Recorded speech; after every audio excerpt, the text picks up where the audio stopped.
Dominic passed Amy an ogre-hunting rifle as they reached 200 meters from the clan. Here, start out with this and then we will switch weapons when they get closer. Use the solid shot to start with, it's better against ogres. You do have the create munitions spell, right? He asked. Yeah, it's one of the basics for the Duskblade sect. I'll take good care of the rifle.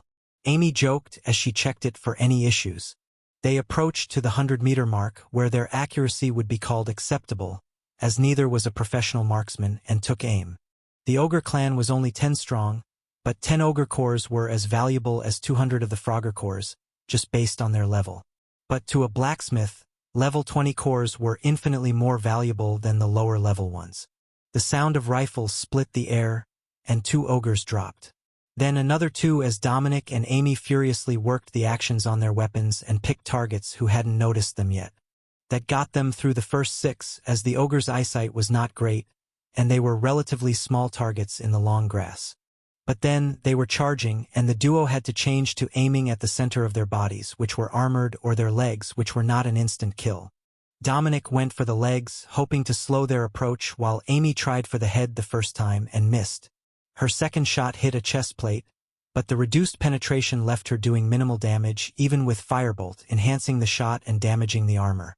Dominic slowed a second ogre with his second shot, then paused to get a headshot on the first one, which had stumbled and fallen over a rock. Then, it was time for pistols, as the ogres were too close for anything else. From so close, it was not hard to get a solid hit, but with their damage reduction, even shooting them in the head was not a guaranteed kill. Not even for a level 20 pistol. The swing of an enormous club sent Dominic rolling backwards to avoid it, and then running to the side to keep the creature from getting another good swing at him. 8 times Dominic had to shoot his next target as he ran, and from the way it was holding its head, it might not be dying. So he switched back to the rifle and hoped for the best.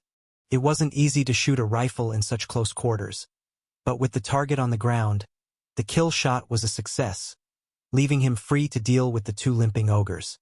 Amy was much faster than he was, Dominic noted as the mage darted around the battlefield with both pistols blazing.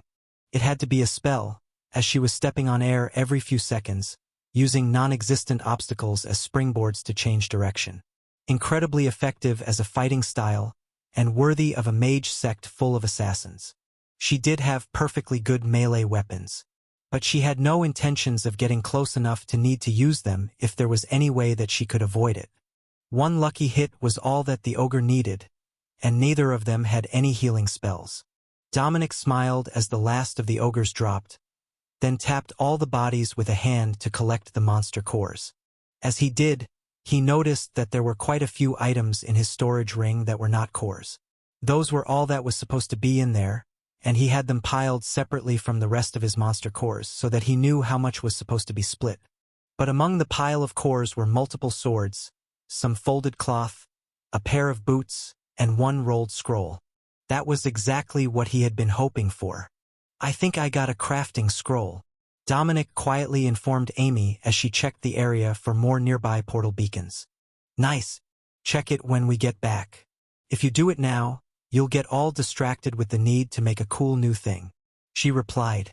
Good point.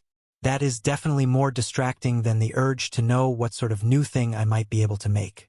There is a chance that it's not an item that will be useful to me, after all. Amy winked at him. There is a chance that it's an alchemy scroll or something as well.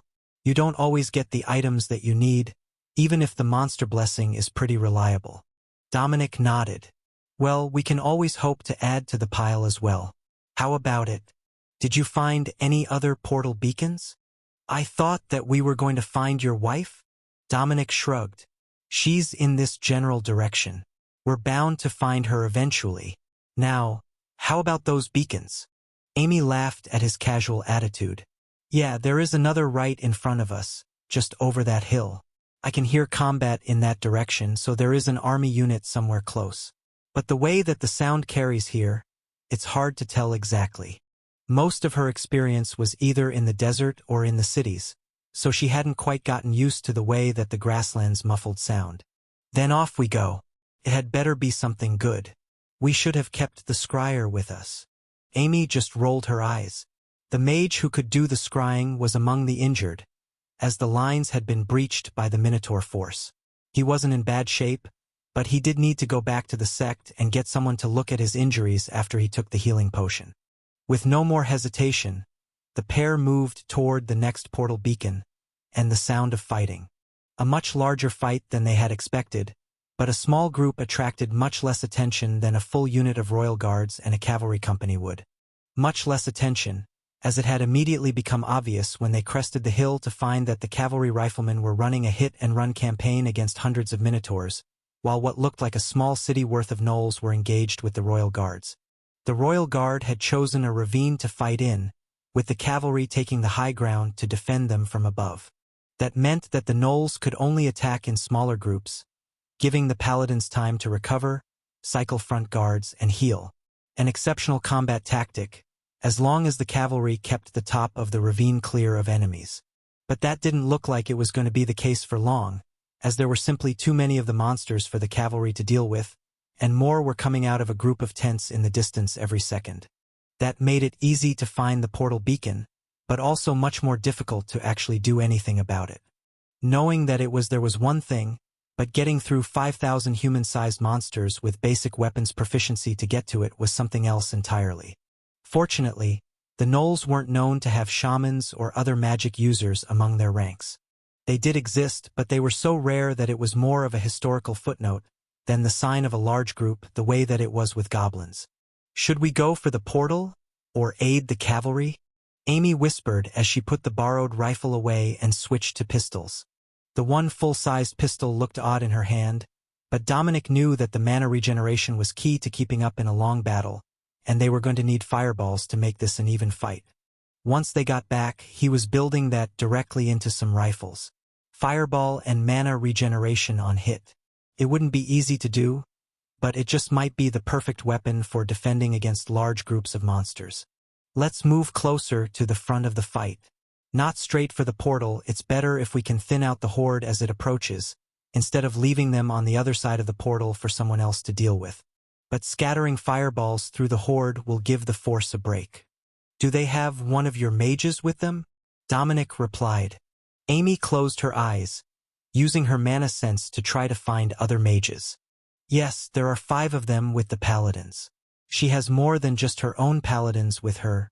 There are 30 of them. So, I think that she might have both princes with her."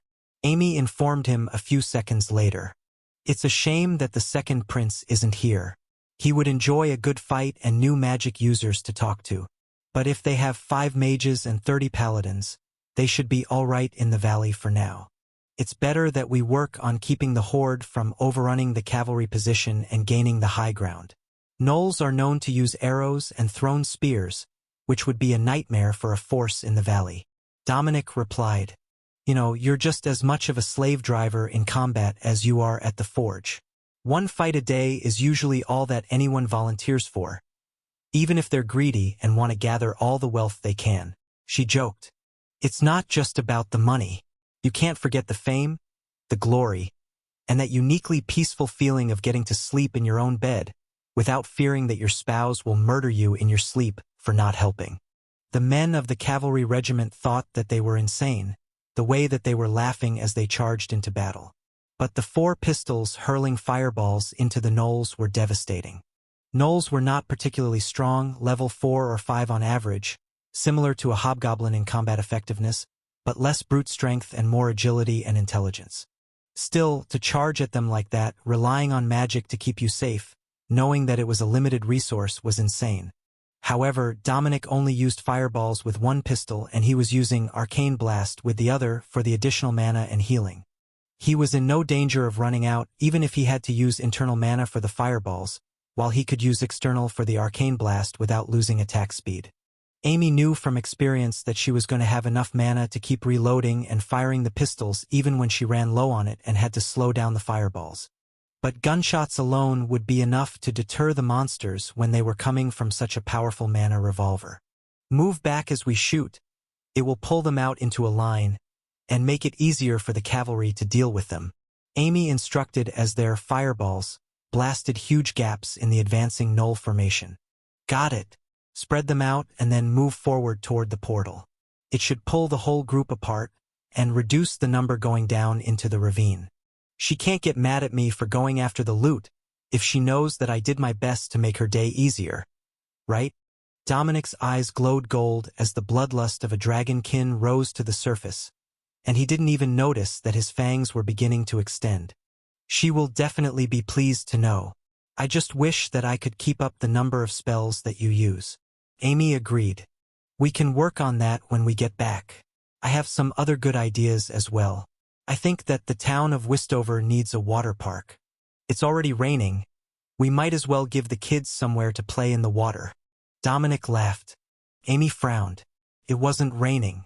No, damn it. There it was, the first few drops were falling. Dominic must have smelled the rain before it began. The thought of a water park, where the kids were playing on water slides in the rainy season, where everyone traditionally hid inside to stay dry, made Amy laugh along with Dominic as they fought. The explosions were enough to quickly diminish the number of gnolls in the area, but more were still coming out of the portals in the tents, and they were spreading out to attack the full force. I think that they have a commander staying behind to guide them. They have adapted to your plan, and they're coming to target us. She informed Dominic, who didn't appear to be planning at all at this point. Excellent news. We are going to have so many monster cores when we finish here. So many. Dominic joked. That seemed inevitable when you had a mage who didn't run out of mana. But Magitech pistols were an unfair advantage over the common monster. It had changed the whole way that battles were fought. But Amy was sure that she was hearing the sound of artillery in the valley as well. Alexis Royal Guard should have mortar launchers if she recalled correctly, and they were putting them to good use. Push forward. Let's collect some of this loot while the gnolls are confused. Dominic instructed, already putting his plan into motion. The line had spread out, but Dominic didn't want it too thin, as that reduced the number who died to every fireball. What he needed was a dense wall of monsters, spread out so that the cavalry could get a good shot at them. They all had rifles and pistols, so they were mostly stationary. But with the ability to move quickly, they could flank the gnolls to attack at any weak point, or reinforce the edges of the ravine if the monsters tried to push forward and surround the paladins down below. Reinforce the mages. Dominic heard someone in the cavalry shout, moments before he realized what their actions would look like from their allies' point of view. To them, it looked like the Duke and his assistant were being overrun with gnolls. But really, Dominic just wanted to grab a few hundred monster cores before changing positions. However, there was no way to relay that back to the cavalry. They wouldn't be able to see his hand signals from their position, with the gnolls in the way, and their hearing wasn't good enough for him to just shout at them. Make it quick. They got the wrong idea. Dominic instructed as he quickly loaded up on monster cores. Got it, boss. But should we use this chance to push further into their lines? We could let the cavalry get all the way to the front of the ravine again, so they can funnel them down to the paladins and the mages. Amy suggested. Oh, I like that. Let's go with your plan. Fireballs it is. The mage just laughed as the monsters charging at them vanished in a wall of fiery death. It burned through an impressive amount of mana every second, but the Gnollish horde was being moved back by 20 meters every few seconds as well. Don't forget the loot. It's all about the loot. She muttered to herself as she saw Dominic dodging through the dead to tap as many as possible for their monster core drops. At that rate, the horde was all the way to the entrance of the ravine by the time that her mana was running low, and Amy whistled to Dominic that they had gone far enough. She was going to need some time with just the pistols to recover from the exertion, but she knew that Dominic could keep up the effort much longer than she could, with his mana recovery advantage.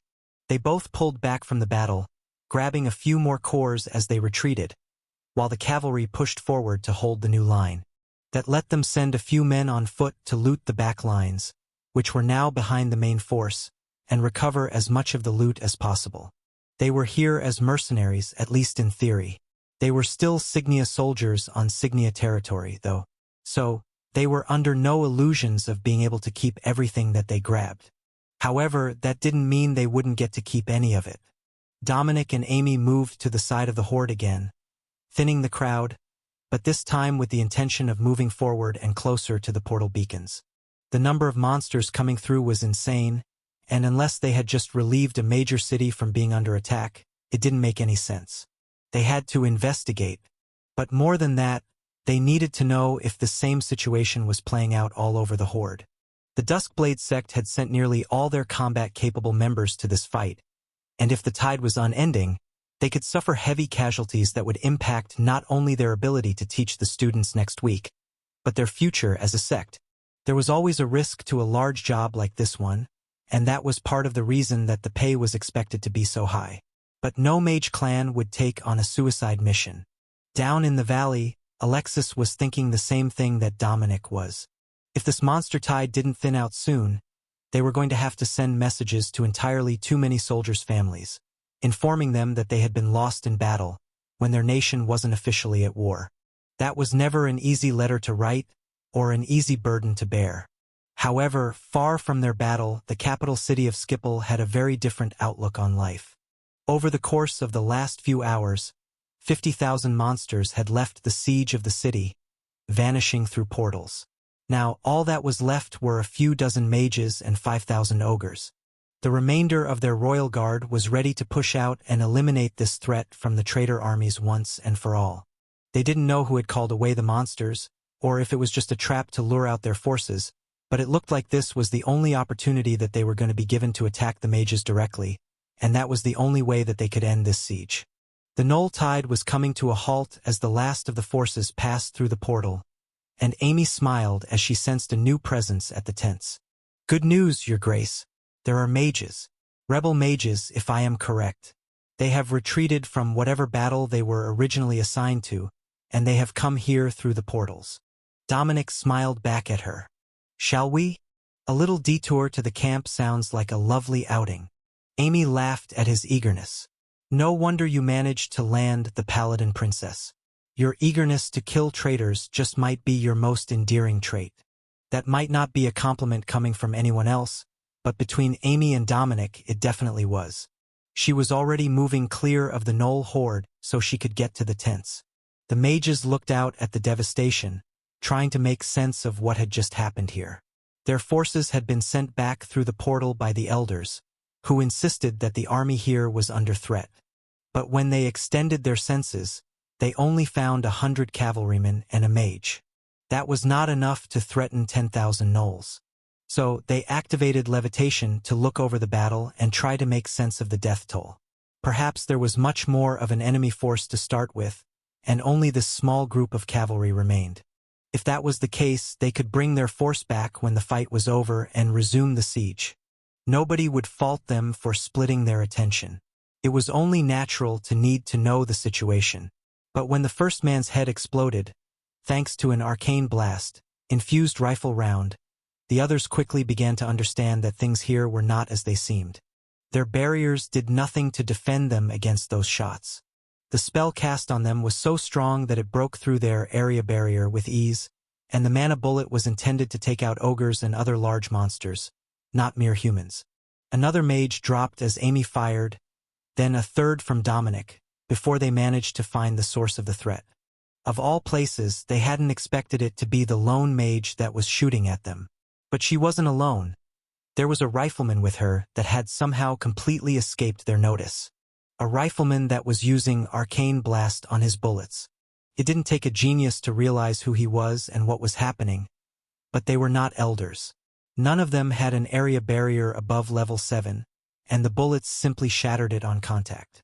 For left, they have dropped to the ground now, and they are trying to hide in the camp, Amy announced as she moved to intercept their attempts to escape. Amy and Dominic split up as they moved through the camp, each using their own methods to hunt the surviving mages. Dominic wasn't having any troubles, as the mages were so terrified that he could smell the sweat coming off them. But they also weren't trained to move silently, and kept tripping over things as they ran. One shot, and a mage dropped with a pistol round through his back. Then a girlish scream, too terrified to be Amy. The other mage had seen their comrade die.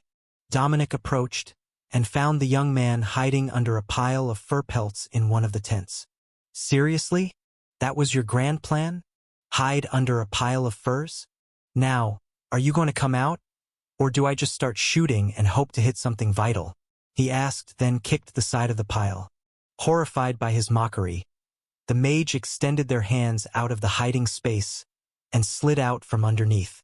Mercy, please. I can help you. I will close the portals. Anything you want, he begged. Why would I want the portals closed? If they can only send a horde of monsters at me, a few dozen at a time, my soldiers can kill them all and get rich in the process. Now tell me, how many did you leave behind? And which location did you pull these gnolls from? Dominic demanded. From the siege on Skipple City. We sent everything but the ogres to this location. Even the mages have come through now. We were among the last to follow our troops. The mage stammered. Because it takes so long to move them through 3 small portals? Dominic guessed. The mage nodded. That's as big as we could make them, but we had a lot of monsters in our force. Understandable. Now, how many ogres were left behind, and how many mages with them? Thousands of ogres. They collected an entire clan, and the elders have been summoning more to fill their ranks. But it's just the elders left at the siege. The rest of us were all sent to the beacons here to save our reinforcements. They said that the Signia army was attacking, but we didn't see them when we got here, only your mercenaries. Dominic nodded. You are right. It is only my mercenaries here. The armies are too slow to respond, so we are getting fabulously wealthy off this army of monsters. Now, about those elders and the ogres. When are they coming? Or are they staying behind? The acolyte trembled in fear. They're not coming. Nobody is coming to save us. The mage was clearly starting to have a mental breakdown now, but Dominic wasn't finished with his questions. How many mages came here, to this battlefield? He demanded. The mage continued to mutter about nobody is coming for a few seconds, so Dominic nudged him with his foot and repeated the question. How many of your mages are here? The boy blinked slowly, then counted on his fingers. About 50 in all, minus the ones you killed just a moment ago. Everyone is dead. They're all dead. I was supposed to graduate early, you know? Finish school and get a job. A real job as a mage on the town guard. His eyes were filling with tears, and Dominic sighed. You know, you're making it hard to want to kill you. Perhaps I could turn you over to the Duskblade sect, and they could reform you? You seem young enough to see sense. The real danger is that you say something about your elders and explode. They've put curses on most of the others. Killing curses to prevent betrayal. He explained. The mage nodded. They did it to us all. But I don't know what will trigger it. Dominic gave the pitiful mage a sad smile, then nodded in understanding. This guy was likely going to die one way or another. There was no need to terrify him even more. But that was when Amy came into the room and saw the kneeling mage. You took a prisoner? And he didn't explode at all. Good work. Now, do we start the interrogation? She asked. There are a few thousand ogres and a dozen elders left at the siege. The rest of the force is here now, along with what I am going to guess is between 50 and 100 mages. I got that much out of him so far, but I don't know how much I can risk asking. Dominic explained. Amy frowned. That was a clear betrayal of the academy. He should have exploded. But when she checked him, she didn't find any signs of a killing curse on him. Who placed the curse on you? She asked carefully. My arcane theory teacher. Oh my God, he's dead. They're all dead. The mage gasped, then faded into muttering to himself again. Oh, we've been through this once before. Hey, come back to us. Yes, they're all dead, but you're not. At least not yet. Now, was that man with you? Was he one of the guys I shot while they were flying? Dominic asked. The mage nodded mutely, and Amy smiled. Killing curses only worked while the one who cast them was alive, unless it was a blood curse that was sworn to last past death. Those were usually cast with a dying breath, though. Good news, young mage. I think that you might just be fine. Curses often fade with the caster's death. Since you didn't betray him before he died, you should be fine. Now, the question is what we are going to do with you. There is still a battle going on, and I don't trust you behind us. So, it's either bring you with us or kill you now. Which one do you prefer? Her question made the young man stare at her in horror. The dragon kin man was scary, But this small woman, she was terrifying. Others might not see it, but there was something inhuman in those eyes. Not that anyone would mistake Dominic for human, but something was definitely off with Amy, in the other mage's opinion. I will accompany you. I swear, I never wanted to end up like this, not as a monster herder or a traitor to my home nation. It wasn't my choice, and I'm willing to pay whatever price you deem necessary to prove it. He insisted. Well, that's a good start. Perhaps we can bring you with us, and you can start proving yourself by helping us kill the monsters that your people have been summoning here. Call it pro bono work, and if you do it well enough, we will bring you back to the Duskblade sect for corrective education. That's definitely better than death, and you'll only need to work just a few more years to prove yourself trustworthy enough for them to allow you out in public. Dominic decided. The mage looked terrified of the upcoming battle, but Dominic and Amy were immensely pleased with the decision. He would fight until he ran out of mana, and then they would see just how devoted he was to his own survival. All right, we need to get a move on. There is a lovely lady waiting for me, Dominic added, then winked at Amy, who pushed their prisoner forward. The cavalry force was already clearing the way toward the tents where the portals had been, and the paladins were making their way up out of the ravine, so they could fight on the high ground again. It was going to take them some time to collect all those monster cores, though. The best sort of problem to have. Follow after us and don't try to loot. The mercenaries worked hard for this loot, and it's not right that a prisoner should steal from them. Don't stray far, everyone recognizes those robes, and if you're not with us, you're liable to end up dead faster than you can explain your situation. Amy informed their prisoner with a smile. Yes, ma'am. I will be right beside you. Dominic led the way back into battle, attacking the gnolls from behind, and true to his word, their captive mage joined in. He wasn't all that effective, he was using a level 3 or 4 chain lightning spell, but he was putting in the work as promised.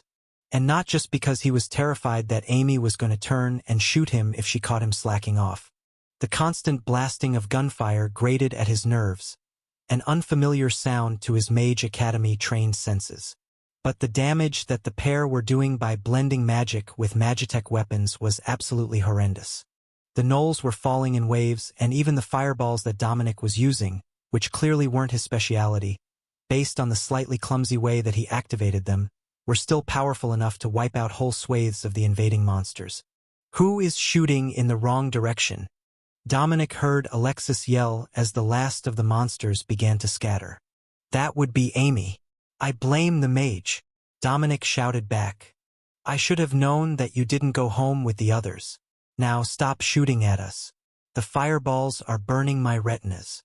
Dominic switched to simply using Arcane Blast to clear the last of the monsters as they approached the paladins from the other side of the horde, and then stopped completely to help with the cleanup. Did your group make out all right while scouting locations? Alexis asked as the two groups finally met in the middle. Pretty well. The adventurers aren't going to complain too much, even with some minor injuries. We should have found a healer, though. It would have made the fights a lot easier. Alexis shrugged. We will work on that later. There are bound to be some adventurers with healing skills that aren't part of the Royal Paladins. Once we get a few of them out here, we will be able to send their teams out alone with much less fear of losing someone. Now, who is your third? I don't think that was one of ours. Dominic nodded. This is a mage from the invading force. He has most graciously accepted our offer to defect from the Dagos Prince's forces and join our side of the battle. There was a minor matter of him being under a killing curse, but I think that we've gotten that all sorted out. Did you want to move on right away? Or does your team need a break before going after another group of monsters? Alexis glared at him, and Dominic smirked back. Perhaps I should add that we completely depleted the besieging force around a city with this one battle? Having them all in a tidy row, and out in the open, made the fight so much easier for us. So, if we happen upon another fight like this one, it will be because we relieved another city of its invaders.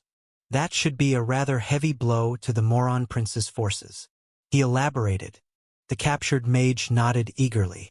The city of Skipple should be nearly free of invaders now, with only a few thousand ogres remaining. That might not be enough to keep their elite soldiers at bay.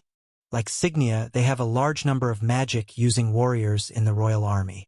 Alexis tapped the hilt of her sword as she considered the options. So, these all came from the capital? I would say that they should have been able to break through the horde easily enough, but with so many civilians in the way, and the terrain, I can see how it would be an issue. The mage frowned. Not all of them were at this fight. There were a dozen other groups as well. They were sent to respond to areas where the monster reserves were being overrun. It was an order from above, but I'm not sure who actually issued it. Only that it was something that they didn't believe an acolyte like me needed to know. Alexis shrugged.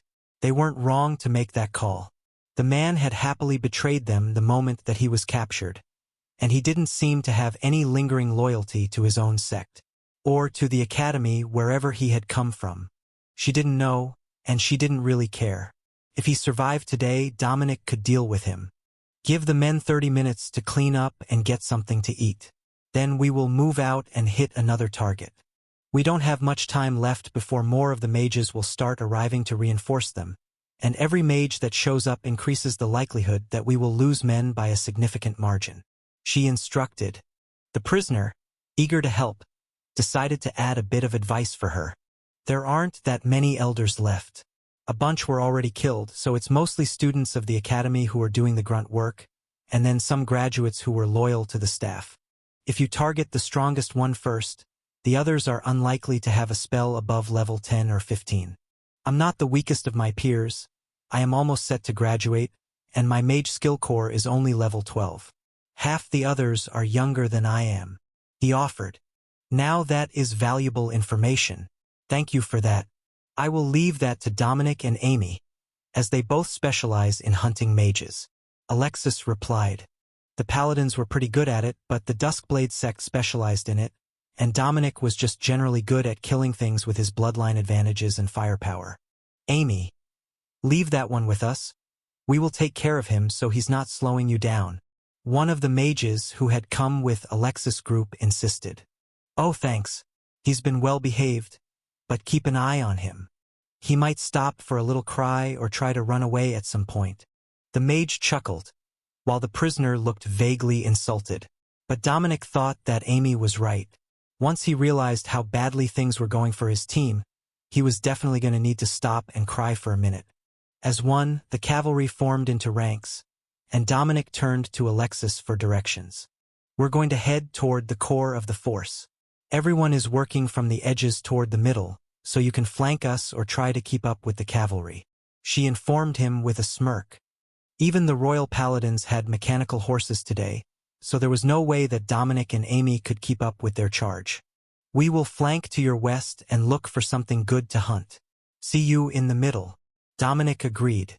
Alexis led the soldiers away, and Amy turned to Dominic with an intensely curious look. It seems that you're actually good friends, but she doesn't want to fight beside you. Not like she doesn't trust you, but something else. The little mage announced. It's a competition. What she wants is to kill more or better monsters than I do so that she can gloat about it when we go home. If she finds an ogre lord or something, she will be over the moon with joy. Paladins get like that when they have a chance to fight monsters.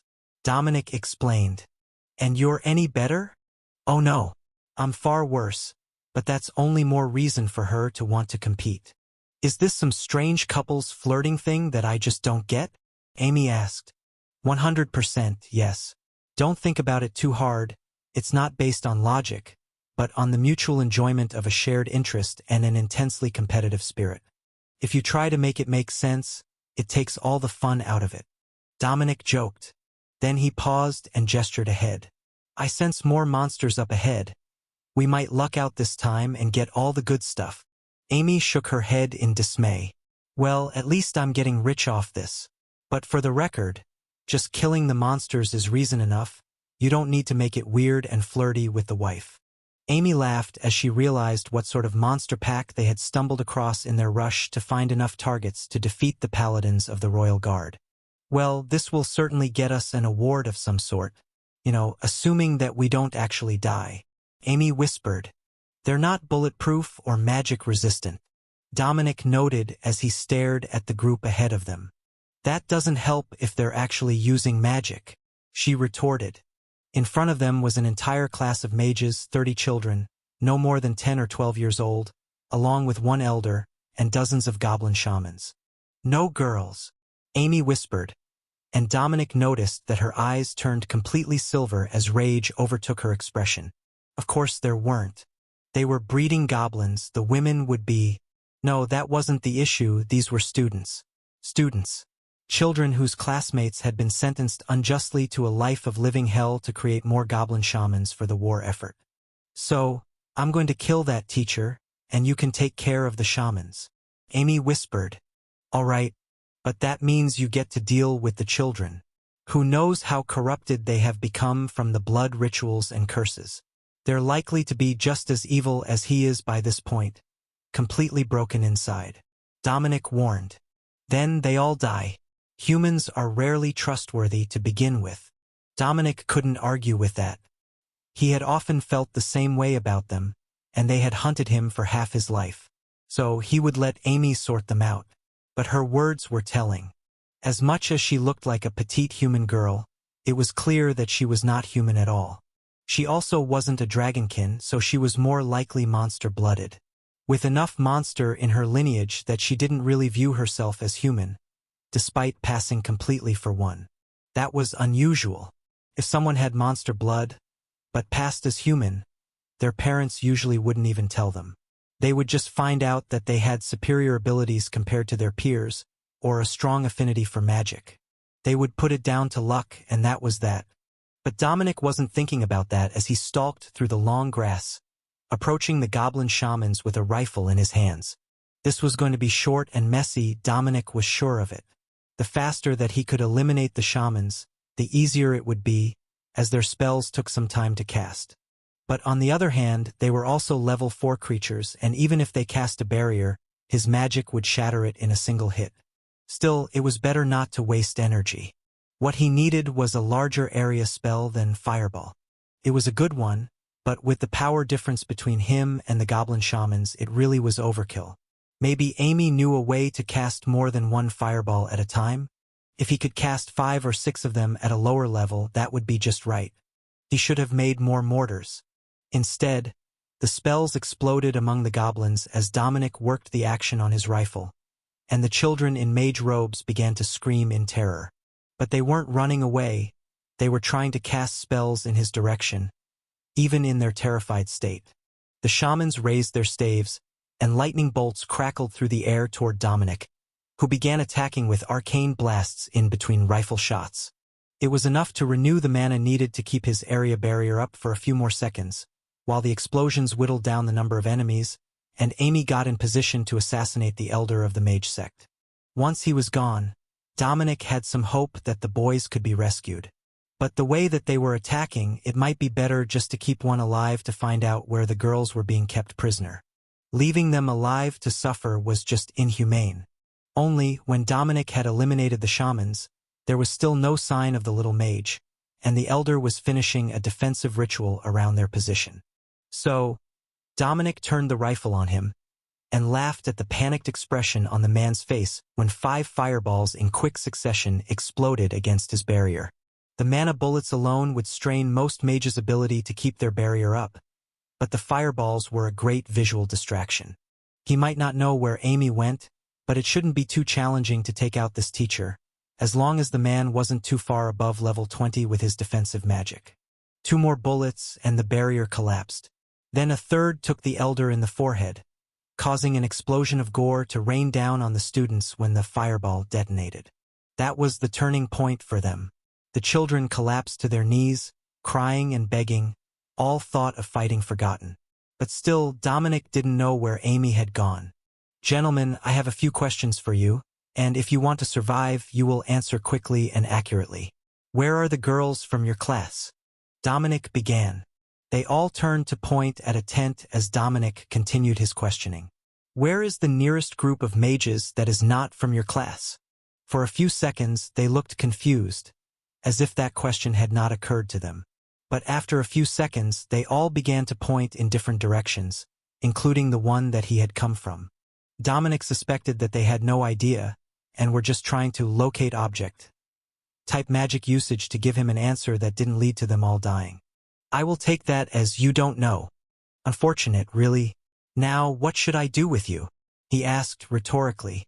The battlefield was silent for a few seconds. Then a boy jumped up and charged at Dominic with a dagger in his hands. You will die. Dominic reacted on pure instinct, swatting the dagger away with his rifle, then tearing the boy's throat out with his claws. Wrong answer. Now, the boys were really crying, but none had that spark of rebellion that said they were about to do something stupid. Please, we won't resist. Don't kill us. You're from one of those desert assassin sects, right? Teacher Dean warned us about them. How they're all murderers who will come for us if we don't behave. One of the boys pleaded. Dominic smiled, letting them see all 4 extended fangs clearly. Oh, I'm much worse than that, but you're not entirely wrong. Your teacher misbehaved, and we came for him. If you're willing to behave for me, then I will take you somewhere safe, where you can sit and wait for an elder to decide if you're going to be expelled or continue your training under new elders. Expelled?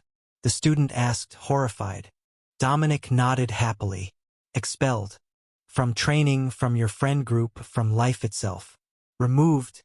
Deleted. It's all up to how well you can impress the elders. That's not my job. Then, Amy reappeared with a gold object in her hand, waving to Dominic in the distance. That looked like a portal beacon, so Dominic motioned for the boys to stand. Get up. You're going to the elders now. Remember, behave yourselves. Tell the truth and don't lie. If you do what they say, you'll probably get to continue your training. He commanded. Obediently, the boys walked over to where Amy was standing in front of a tunnel entrance. Then, they stopped as they realized where they were being led. Oh, so you did know what was happening down there. I'm sure the elders will be truly interested in that. But we're not sending you to the goblins, you're going through a portal. Dominic informed them. Amy gave him a strange look. She had sent the girls through for treatment, but she hadn't expected Dominic to bring the other students with him. In fact, she hadn't expected him to leave any of them alive once they started casting spells at him. But today was just full of surprises. The portal is still open, right? Dominic whispered as he got close to her. Amy nodded. I didn't think we would need it, but they're going to send us a few reinforcements. Tell them to take these into custody and check them over. They might be corrupted by dark magic. I'm not an expert in that, but they look suitably terrified, and they promised that they're open to accepting their punishment before studying corrective lessons under a new elder. Amy rolled her eyes. Dominic was turning the Duskblade sect into a combination prison and rehabilitation facility for juvenile mages. Though, if they could be properly indoctrinated, that would just add to the sect's strength, as these kids had all been vetted and proven to have passable talent for magic. No sect would turn down capable recruits if there was even a decent chance of making them loyal. 2 mages came up out of the tunnel and called the boys down to take them to the tower. Then, they returned with blades at their hips and smiled at Amy. Good work, little one. We've got some work ahead of us. But goblin breeders make excellent assassins if their minds recover. The taller of the 2 black-haired men whispered. I live to serve, but thank Lord Dominic here for taking out the shamans and the elder while I worked. He did an excellent job and even collected those boys without killing many of them. Amy amended. Dominic shrugged. That one was a slow learner, he doesn't count. The new arrivals noted that the boy had his throat ripped out with claws, and that Dominic hadn't bothered to wipe it off his hand. Sending the 2 of them so he wasn't left alone with Amy any longer than necessary was definitely the right call, even if they had just been given clearance to leave the infirmary. Both of them had been injured in battle earlier in the day, but with the troll-in from the outskirts and the healers within the sect, they were patching everyone up fairly quickly so they could continue to fight. Once the paladins finished, it would be faster. But Dominic was not with them as expected. Hopefully, he was close so that they could meet up and get the city's best healers back where they were most needed. Where are we off to next? The taller of the 2 asked. Toward the core of the horde. We're meeting the princess there. Her force is off to my right a kilometer or so. Just try to keep up, We're going to be clearing monsters as fast as possible so that the paladins can't claim that we're slacking. Dominic insisted. He's competing with his wife to see who can kill more of them. Amy quietly amended. Perhaps everyone in Westover was a little crazy. The mage decided. All right, lead the way. Do you know what we've got coming up next? He asked. Not yet. We sent the one who could check for us back with the adventurers. But I'm hoping that it's going to pay well. These level 4 goblin shamans were a bit disappointing after we did so well with the minotaurs. Amy nodded. Hundreds of minotaurs spoiled us. The adventurers made out like bandits during the scouting mission, even after accounting for the injuries and damaged gear. Well, let's not waste time then. The elders want us to bring the paladins back as soon as we can, so they can help with the medical treatment of the soldiers and mages. Some of the forces have had a very rough time of it, and the royal guards all went together instead of spreading the healers all over the fight. The mage sighed. Dominic laughed. That's because they view fighting as the priority and healing as the backup skill. Don't worry, we will get them back home soon enough. For people, even 4 mages was not generally considered to be a significant fighting force. But once Dominic handed out the mana revolvers to everyone, he knew that the odds would change in their favor. Gone was the disadvantage of the mages, in that they were mostly helpless once they ran out of mana. Instead, they only dropped down to the level of an elite warrior and could continue firing indefinitely, as their mana regeneration would easily cover the cost of reloading the pistols as fast as they could fire. Or it should. Sorry that I don't have more weapons made with mana regeneration on hit. I didn't think about the need for them when I was making this batch. I simply focused on the damage output, as the added fire damage makes for incredible pistols. Nearly as good as adding a firebolt spell to the shot. Better if the one using it isn't a strong mage. But in the hands of the Duskblade sect, they're not quite the right tool for the job. More mana regeneration allows for more fireballs and chain lightning spells, which cause far more destruction than a few bullets. Dominic explained as he led the group forward into battle. I'm sure that we can get past our disappointment. These guns are still pretty good, and I've never been one to complain about more firepower on a mission. The shorter of the mages replied with a smile. The taller man tilted his chin into the distance in front of them. We're behind. I can sense the battle ahead of us, where the paladins are fighting something. Feels more bestial, but I can't tell what it is from here. If we're going to meet them at the center, where all the armies will meet, we need to get a move on. Dominic increased their pace for a few minutes, then slowed again as he found their next target. Lady and gentlemen, it looks like we're in luck, he announced. They had found a camp full of iron shell scorpions, a creature native to the deserts of Axbridge. Though calling it a camp was pushing the boundaries of the definition. There was a single tent with a mage inside, but the rest was just a collection of shallow burrows, where the scorpions had dug themselves into the ground to escape the heat of the afternoon sun, that left their back shells exposed, but regulated their temperatures well. It also caused many travelers to mistake them for rocks in the desert, and mistakenly assume that a nest of scorpions was actually solid ground, where they might be able to dig for water. It would be the last mistake that they ever made. But everyone in Dominic's group was well aware of that particular trap, and the fact that the scorpions were a level 15 monster with a weak spot beside the base of its neck. The neck itself was armored, as was the head. But as they grew, the armor on their back left a gap that those with exceptional skill, or good enough ranged weapons, could exploit. Well, at least it's not something we've never seen before. Is everyone ready? Dominic asked. We are. Let's get this done and catch up to the group. Amy, you're in charge of the mage and the portal beacon. The taller mage, who seemed to be the senior member of the sect among them, agreed.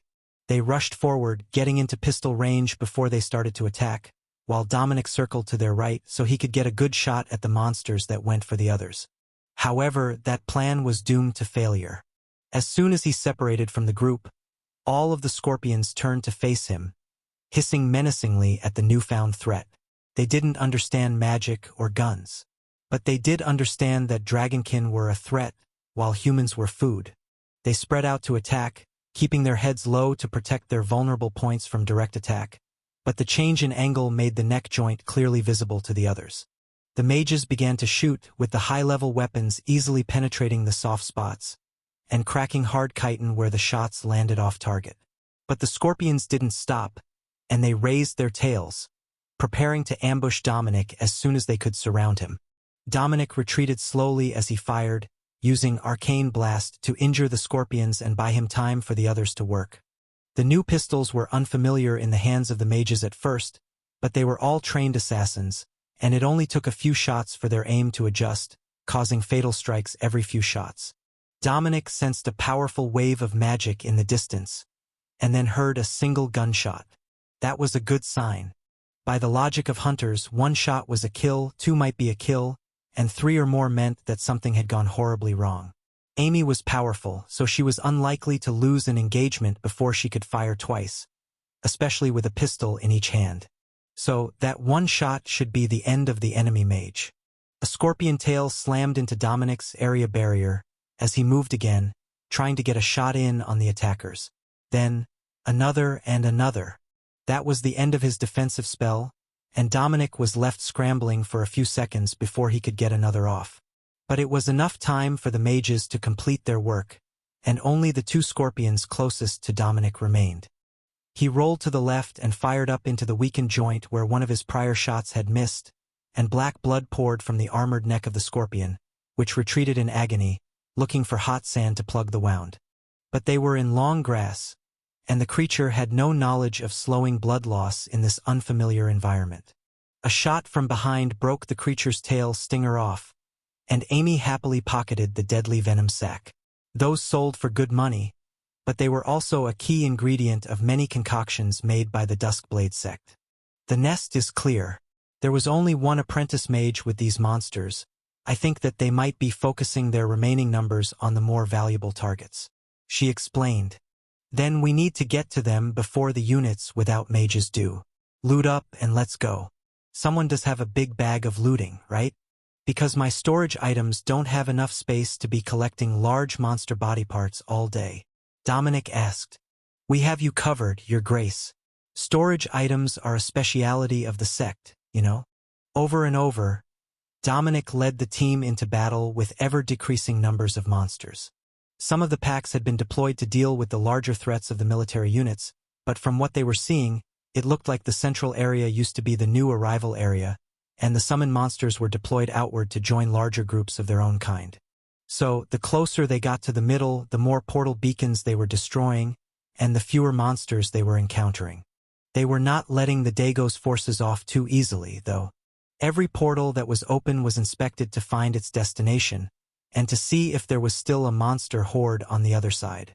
In most cases, there was not, but where there was, a radio report was sent, so the armies could update their maps with current threat levels for the counterattack in assistance of the Dago's king. Word was spreading fast through the armies of Dagos and Skipple, as well as with the Signia and Axbridge royal families, who had a vested interest in what was going on within those nations. If either fell, it would be a catastrophe for the neighboring nations, but also a great opportunity for them to gain some extra land. Signia hadn't taken much in the armistice, but if the king should fall and Prince Kaizan took his place, they would happily renegotiate for more after crushing what was left of the rebel force. Axbridge, who shared a border with both Dagos and Skipple, was in a similar position. They could claim whatever they wanted, even that it was a short-term stability measure, while they took over an entire country. Then, leadership would either pass to a puppet among the Skipple royal family, or a marriage alliance would bind the two royal families, with the Skipple royals placed in a conveniently inferior position. Dominic wasn't concerned about that. The potential ramifications had been discussed many times before, but until the attack was over, and they found out if there were any more of these reserve armies of monsters, it was all just speculation. We've got goblins again. Why is it always goblins? Amy complained as they stepped out of a small stand of trees that had once been a forest, before the monsters started cutting them for cook fires. Goblins are like cockroaches. They are eternal. Even if every other monster species was wiped off the face of the planet, the goblins would find a way to survive. Dominic joked. Oh, how I wish that you were wrong. She complained as the horde finally noticed their presence. Just use fireball at a low level, and we should be able to clear them fast enough, he suggested. Says the man with unlimited mana. Dominic shrugged. She wasn't wrong, but she also had a pistol that regenerated mana on hit. If she cast fireball through that, she would get enough back from the goblins to continue with a level 4 or 5 fireball. Fighting goblins in the open was mindless work, and Dominic let his mind wander for a moment.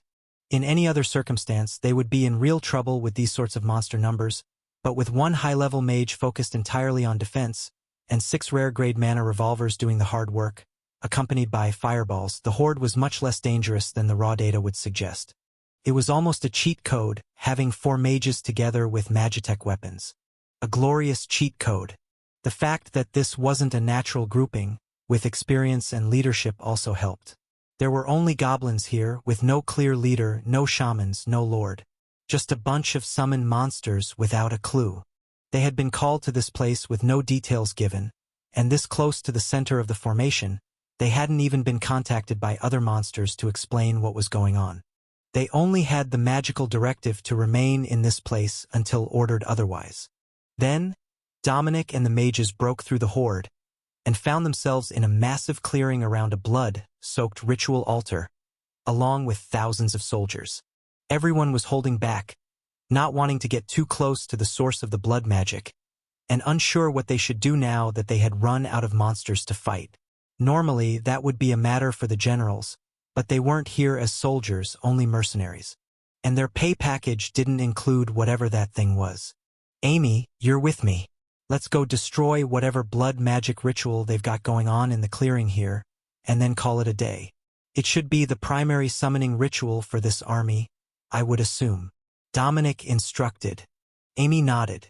I certainly hope so, because if it's just some random destroyed temple that a group of ogres made a mess of, I am not going to be a happy mage. Dominic laughed, then began walking toward the blood-soaked field, hoping to put an end to this drama once and for all. But when he got right to the edge of the ritual area, he found that he could go no further. The entire area was protected by a barrier so strong that he couldn't even feel a flicker from it when he hit it with an arcane blast. Whoever cast this, they're way beyond our level. It might be the combination of an entire sect, but I would have thought that we could still cause some reaction.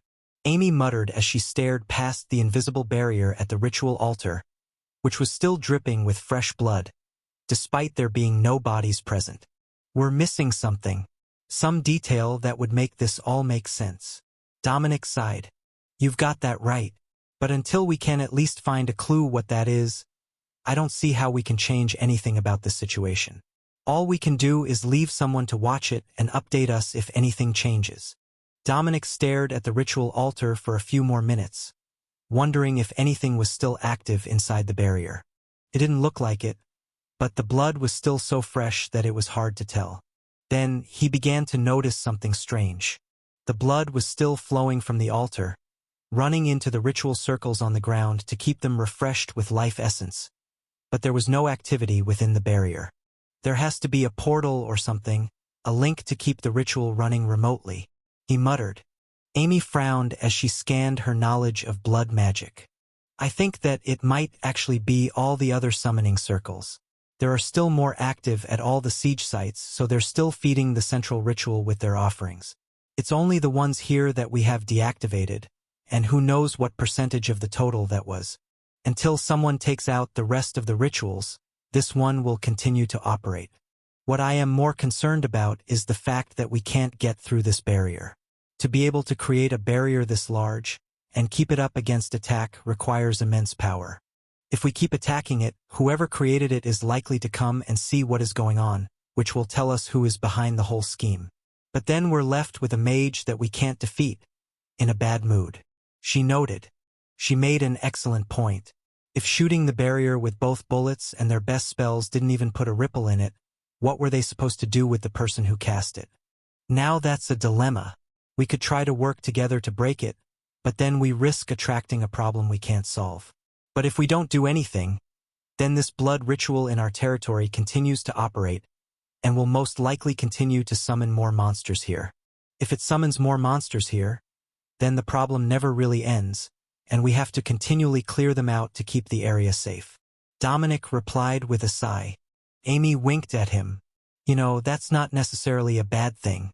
If this summoning ritual is self-sustaining, it means that we are never going to run out of monsters to hunt, never going to run out of loot and raw materials either.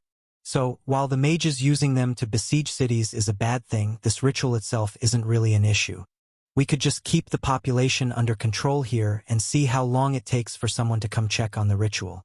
Once they do, the ones guarding it can report to us, and we will know for sure who is controlling it. That information can go to someone with more power than us, and they can take care of the source of the problem, while our adventurers and mercenaries reap all the benefits. Dominic laughed at her logic. I can't say that you're wrong. If we keep hunting the area and keep the monster population under control, they won't be able to fill a siege with what they can find here. That's the major problem, right? The abundance of monsters. They can keep summoning them wherever they are, with a portion of their magic going to this ritual to summon more. And we can use it as free loot. Alexis and the leadership group, including the princes and the generals leading the forces here, all stood silently behind the pair, who had apparently forgotten that they were even present. Why does this conversation give me the feeling that national security has taken a back seat to the chance of gaining obscene wealth? Prince George asked. Because it has. At least in their minds. They didn't forget about it entirely, though, which is better than I expected out of them. I had thought that they would go completely feral if it was just them fighting out here. Claudius laughed. More likely, we underestimated their recovery speed, and they were just back to normal by the time that we noticed. I doubt that the two of them could have resisted the urge to just run wild with a pistol in each hand. But that's neither here nor there. They're not wrong about the opportunity that this provides. If the Adventurers Guild gets wind of the ritual and the potential for randomly appearing monsters in the area, they're going to designate this as a sacred site for their members. The amount of money that can be made, especially as the monsters are summoned and will have a chance at dropping magical weapons, thanks to the world's monster blessing, means that anyone who farms this area could set themselves up for life. Prince Fahad joked. He wouldn't mind sending some of his own people from Axbridge to remain here as well. If they could be spoon-fed monsters by this ritual, it would be nothing short of handing them a license to print money. They would have to be careful about selling the monster cores, or they would collapse the market price. But other than that, it wouldn't be a big deal. Even the groups that were here today would have to be careful how they spent their newfound wealth, or the monster cores would quickly become all but worthless. If they used most of them to boost their levels in the spell gems that they possessed, it would be the best-case scenario. That would get rid of them completely, and a small group of elite soldiers who could later be spread among the nation's armies was a far smaller deal than thousands of extra monster cores floating around a region. Fortunately, Westover also had a Magitech factory, and they were going to start needing them as well. That would burn through all the excess soon enough. Dominic, for his part, didn't even care about the cores, other than the fact that he could use them to pay wages. They were nice to have, and he would put some in his spellbook to increase the level some more. But the real benefit of this trip was the items that had been dropped. Dominic could see at least 3 blueprint scrolls in his storage cube, and there might be others buried under the pile of monster cores. They just fell wherever they landed if you weren't paying attention to a specific spot for them. So, with the cube now nearly full of monster cores and drop items, organization was long forgotten. It would have been nearly impossible anyhow, as there was no space for neat stacks, and Dominic would have to move things to his other storage ring just to make space to sort it. And they hadn't even received their shares from the big bag of looting. Either bag of loot, Dominic noted. The adventurers still had a large storage bag of monster cores as well. That would be split among the members of the team, and the new group had another. Dominic just hadn't had time to contribute the latest of his gains to that one, as they had been somewhat busy at the time. He really should get one of those for himself. The storage cube that he had inherited from his parents was a marvel of Magitech engineering, but its storage area was not huge. The ring he had received from the king with his reward in it was larger inside, and the bags that the Duskblade sect carried could store half an ogre tribe's bodies if they needed to. He was working with enough space for a few weeks' rations, and they were carrying the equivalent of a small warehouse. Alexis turned to the other royals. So what do we do here? Should we station Signia troops here to watch the area? Nobody would question that. Claudius nodded. I will transfer some of my men and an airship to the area. With the airship, they can relay messages instantly, and there are a few techno-wizards on board to load the cannons. The weather might have kept us from properly deploying them this time, but the Magitech cannons should keep most of the monsters suppressed until the ground forces can get in position. Alexis nodded. That should work. And they can keep an eye on the place from a distance. This ritual area has me concerned that it might be more than just summoning, but nobody we know has enough knowledge of blood magic to tell us for sure. When the airships arrive, have them take pictures from above, and we can have the prisoners or someone in the capital tell us more about the formation. Prince Fahad shrugged. It will have to be one of yours or a prisoner. The Axbridge mages aren't too knowledgeable on blood magic. If they were, then we could have just had the Duskblade sect identify this. But I can see them examining it, and it's clear that they're just making an educated guess at best. None of them know how to replicate this sort of magic. Alexis shook her head at the mages huddled together, passionately debating the possible uses of each of the ritual circles within the protected area. But while they were doing that, Dominic and Amy had another mission. They were circling the barrier, running their hands over the surface and looking for a flaw, imperfection, or hidden way inside. If they could find that, they might be able to shut it all down. However, when they made it back to their starting point, there was still no sign of a flaw in the barrier, or even any trace of living creatures having been there before them. There might have been some inside recently, that was impossible to tell with the barrier sealed. But nothing had stood within 10 meters of the barrier since the rains had ended. That meant that if it was a summoning ritual, the monsters weren't appearing within the barrier, but somewhere else in the vicinity. That answered the most basic question of where they were going to find the monsters. But it left one very important question unanswered. Just how many more summoning and sacrifice rituals were happening to keep this one fed? Couldn't be just one or two. There was far too much blood flowing from the altar for it to be a single sacrifice, and they hadn't seen any signs that most of the rituals had a supply of captives. Of course, Alexis didn't know that Dominic had freed a whole group of hostages who were held for that purpose. But even if she did, there had to be more rituals hidden somewhere to account for this amount of flowing blood. Unless the blood was not actually from sacrifices, and the altar itself was a magical item that produced the blood for the rituals. Unfortunately, there was no way to verify that unless they could get inside. There was so much that they didn't know, and it was driving her insane as she waited for everyone to finish their assessment so that they could assign a scouting team to watch the area while everyone else went home. You look vaguely disappointed, Prince Fahad joked as Dominic made his way back over to the group. Today was going so well. The rain stopped, there were monsters and loot, and I got a new crafting recipe. It's just a shame that it has to come to an end like this, you know? Not only are we out of monsters, we're stuck with an anticlimactic half-answer, and no Dago's princes to kill. Dominic replied with a wink and a dramatic sigh. Well, you can't win them all. But I think that the testimony of the mages we have captured should go a long way to solving the mystery of who exactly has been behind all of this. None of them know all the details, but they all know different details, and I have heard that the Duskblade sect is already starting to piece them all together. Fahad replied. Well, that is good news. But who won the competition to the center? I kind of lost count as we were fighting. Alexis laughed and took out a level 27 monster core. We found an ogre lord on the way in. Looks like you've lost this round. Back in Westover, the situation was changing rapidly. The mages had brought back dozens of former captives, as well as a handful of captive mages, all of whom needed to be placed somewhere, and in some cases they also needed protective custody, which was beyond what the jail could offer. It was never designed for holding mages. So, the Duskblade sect was overwhelmed with new arrivals, all of whom needed special treatment, and they didn't have enough healers to deal with all of the injuries. That meant that when the paladins returned to town, they were swamped with requests for assistance, and the Signia Royals were left with only a few men each, while the rest were sent to help with the wounded. Then, the soldiers started to return with even more wounded. Dominic could already see that this was going to be a long night for everyone, even those who had no particular healing or comfort-related skills. The tailors, the techno-wizards, the carriage makers, pops. Every shop in town was flooded with repair orders and requests for new items that the soldiers hadn't been able to afford before today. The adventurers were silently celebrating the fact that they had been the first to return, as their orders would be the first ones filled.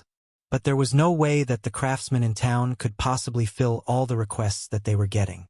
The start of the economic issues from adding thousands of higher-level monster cores to the economy had started, and Dominic could only imagine what was going to happen when a merchant caravan came along to buy up the unwanted magical items.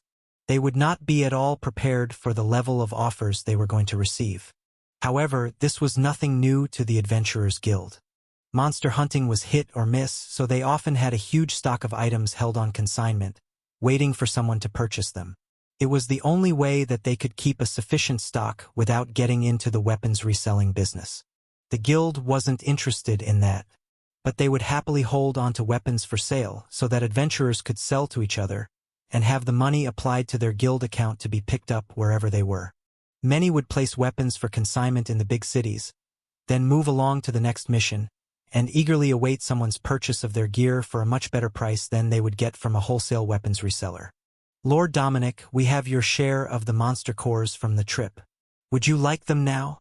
The guild master asked as Dominic returned to the manor. I didn't expect to see you so soon, but sure, I'll take my share now if you've got it with you. What brings you by? Dominic replied, startled to see the dwarf outside of his office. Just the usual minor issues. I wanted a direct answer on what is happening with the monster population. Are there going to be more? Should we request another batch of adventurers? Are we expecting ongoing profits? He replied. Dominic smiled. There is a chance that we will see an ongoing monster spawn in the area. There is a ritual at the core of the army that we couldn't eliminate. However, we don't know what it does, so it might not be summoning monsters. We left a scout team, and they've got an airship nearby to relay messages, so just keep your radio on and you'll get real-time updates. As for calling more adventurers, that might be a good idea even if the current issue is resolved. There have always been a lot of monsters in this region, and that probably hasn't changed at all, even with Dagos trying to herd them into one spot for their missions. The guild master nodded. I see. Well, I will hold off for a few days until we have solid information from the scouts so that I don't call too few or too many here for the missions that we're going to have. My guild members might take on small missions like helping the woodcutters when they're short on work, but it would be hard on my reputation if I actually called them here for that level of employment. I understand. How are the others doing? I know that there were some serious injuries when they returned. Dominic asked. All patched up. We've also got a team of clerics from Signia City coming to set up in the guild house. Westover might not be the most religious of towns, but they're an asset to have around, and the guild always needs the healers. They are also members, so they'll be going out on missions with the others, if the situation calls for it. That was a direct request from Miss Bella, when she returned. That woman is a difficult one to argue with, let me tell you. Dominic laughed at the dwarf's annoyance. I know, I've met her before. In fact, the mana revolver that she was carrying when she arrived in town was one that I made. The new ones are as well, but I'm sure you already guessed that. That reminded him there was a lot of outstanding debt for the weapons that had been purchased on credit for the mission, and Bella still had a pair of rare-grade mana revolvers with her on loan. He should collect them or go get payment soon. Other than that, we have had requests from many in town for trade skill cores, and I wanted to make sure that you didn't have a problem with the commoners and farm workers getting them. Many lords restrict what skill cores go out on their territory, and who can get them. But you don't have any work camp farmers or indentured workers, do you? Dominic shook his head, then amended his answer. Well, I have a few indentured workers in town, but none of them are farmers, and I don't restrict their trade skill options. The carpenter's family still owes a little, but they'll have it paid soon. And a few of the maids are on debt contracts. They wanted money for family before they left home, you see. Those will also be paid off soon. The wages here in Westover are pretty good. That made the old dwarf laugh. Indeed. With so much going on, and most of them working for the royal family, I can see how a debt contract would be a small matter. By the end of the next day, things had begun to settle down a little, with the army's wounded mostly treated.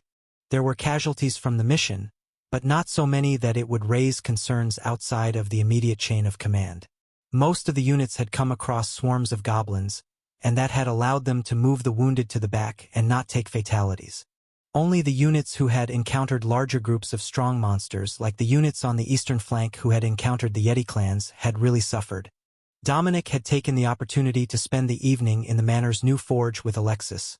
A questionably romantic evening of weapon repair and armor polishing spent mostly in silence.